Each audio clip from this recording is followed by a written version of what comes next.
lihat ya barang. Dina, tolong katakan ke saya kalau grafik penurunan konsumsi karbohidrat tinggi di kalangan anak muda ini cuma hoax di media sosial. Tapi ini beneran Pak Roni. Lagian sekarang udah makin banyak Gen Z sama milenial yang udah mulai mengurangi konsumsi mie instan biasa. Karena mereka ini sekarang udah mulai makin sadar sama pentingnya pola makan yang lebih clean. Jadi kalau kita ini nggak cepet-cepet nyesuaiin strateginya, takutnya nanti konsumsi ini bakalan kena dampaknya. Kita ini PT Indofood Sukses Makmur Tbk, perusahaan total food solution terbesar di Indonesia. Bisnis kita terintegrasi mulai dari hulu ke hilir. Kita tidak boleh kalah dengan tren sesaat. Kita bawa ini ke ruang rapat. Baik, selamat pagi semuanya. Pagi, Pak.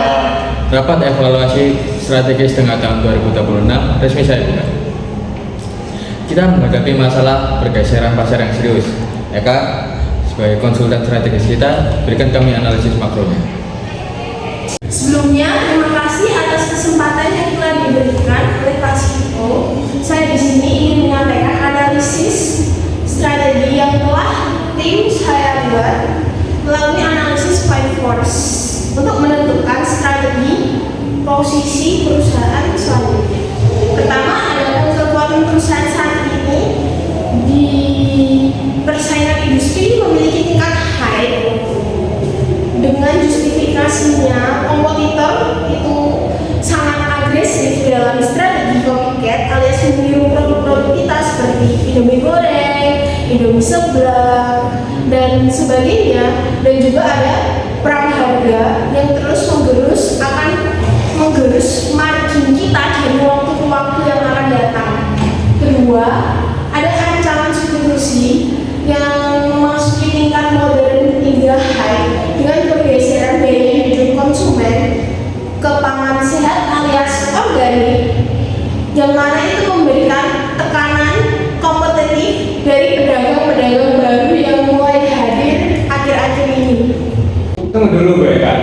Nanti masuk internal kita kan sangat kuat. Tepung kita disuplai dari Bawasari. Yang goreng dari ini agribisnis kita. Nah, masa luar jadi nggak punya kuasa atas kita. Tepat sekali Pak Bima. Maka dari itu, kekuatan tawar-menawar rantai pasok kita rendah karena integrasi vertikal kita yang sangat luar biasa. Namun, ada ancaman eksternal nyata dari sisi regulasi pemerintah pada tahun 2026 ini, yang mana memperketat aturan batas GGL alias gula, garam, dan juga lemak pada makanan olahan. Sedangkan kita kan sendiri kan memproduksi rata-rata makanan olahan alias makanan instan juga kan ya. Nah, di sisi lain kita juga punya satu peluang besar, yang mana pasar ekspor pada tahun ini memiliki lonjakan besar pada permintaan mie instan yang terus-menerus melonjak pada tahun ini.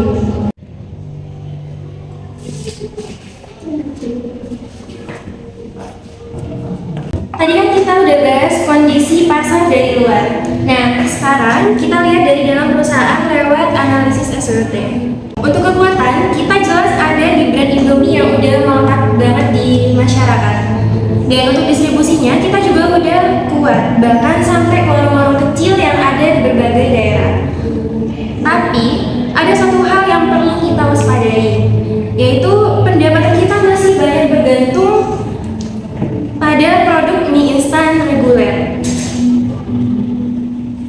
Terus kalau dipetakan ke BCG matrix atau AI matrix, nah produk mie instan reguler kita itu sebenarnya masih jadi cash cow, alias masih menghasilkan revenue yang besar. Cuma untuk pertumbuhan pasarnya sekarang sudah mulai melambat. Sedangkan produk baru kita, Indomie Premium Collection Healthy Series, ini sebenarnya sudah masih di posisi question mark, dimana potensinya ini sebenarnya besar banget. Tapi untuk sejauh ini dorongan pemasaran dan pengembangannya masih belum maksimal. Ngalihin fokus ke produk yang belum tentu laku di saat biaya logistik kita lagi naik-naiknya. Pak CEO, inflasi global saat ini itu membuat biaya pemeliharaan armada distribusi kita naik. Kita nggak bisa membakar uang sembarangan hanya untuk produk yang belum tentu selaku produk mie instan kita. Mohon maaf Ibu Indah dan Ibu Rina, jika saya boleh menengahi dari sisi operasional lapangan, kekhawatiran Ibu Indah terkait tunggakan biaya logistik itu sangat valid. Tapi menolak inovasi produk sehat itu bukan jalan keluar. Lalu, bagaimana pandanganmu dari sisi operasional pabrik, Bang? Apakah lini produksi kita siap jika kita fokus ke produk ini? Secara struktur organisasi, setiap divisional SBO kita sudah sangat siap mendukung. Setiap divisinya juga bisa bekerja mandiri. Tapi tantangan realnya adalah mesin kita tidak fleksibel. Untuk mengolah bahan baku dan gandum menjadi mie instan berkualitas, pabrik kita memerlukan sedikit kalibrasi dan modifikasi terhadap mesin kita saat ini. Berarti kita butuh sistem kontrol baru dong. Tepat sekali. Kita sangat membutuhkan optimalisasi sistem pendukung strategi, yaitu pembaruan modul ERP SAP kita. Kita harus bisa melacak pasokan bahan baku organik dari petani lokal secara real time, agar tidak terjadi kelangkaan stok saat permintaan melonjak di pasar modern. Jadi Pak CEO, operasional kita siap bergerak, asalkan kebutuhan investasi untuk update ERP dan sedikit modifikasi untuk mesin kita disetujui oleh Bu Indah. Dan dengan penjelasan konkret dari Pak Dirma, saya udah memulai menyusun simulasi alokasi sumber daya atau budgeting kita. Jadi sekarang kita nggak akan menambah utang baru atau membebani holding, tapi strategi kita selanjutnya adalah untuk melakukan reallocation anggaran. Bagaimana skemanya, Indah?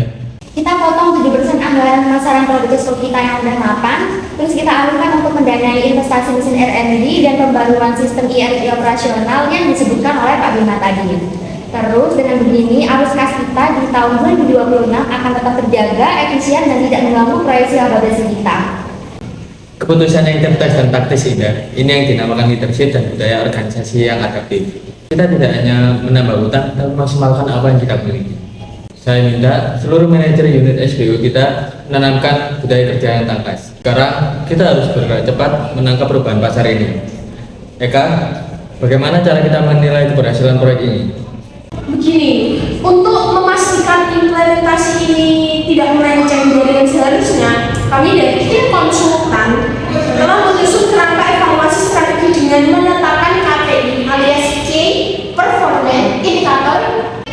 Nah, ini KPI yang telah kami buat. Yang pertama ada perspektif pasar, yang mana itu meliputi volume jualan produk sehat yang harus tumbuh minimal 10% dalam waktu 12 bulan. Kedua, ada perspektif operasional yang mana bertujuan untuk optimalisasi rantai pasok, menurunkan biaya logistik melalui efisiensi rute IRP yang telah disebutkan oleh Ibu Indah sebelumnya, sehingga logistik itu mampu ditekan sebesar 4% melalui rute pengiriman pada sistem IRP yang terbaru.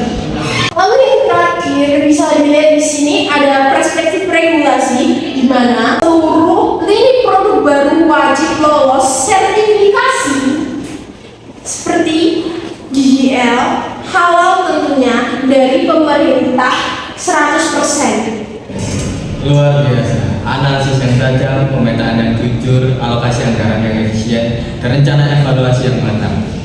Kita membuktikan bahwa situasi nyata organisasi kita yang adaptif. Kita putuskan untuk menjalankan strategi transformasi produk ini. Rapat resmi saya tutup. Terima kasih dan selamat bekerja semuanya.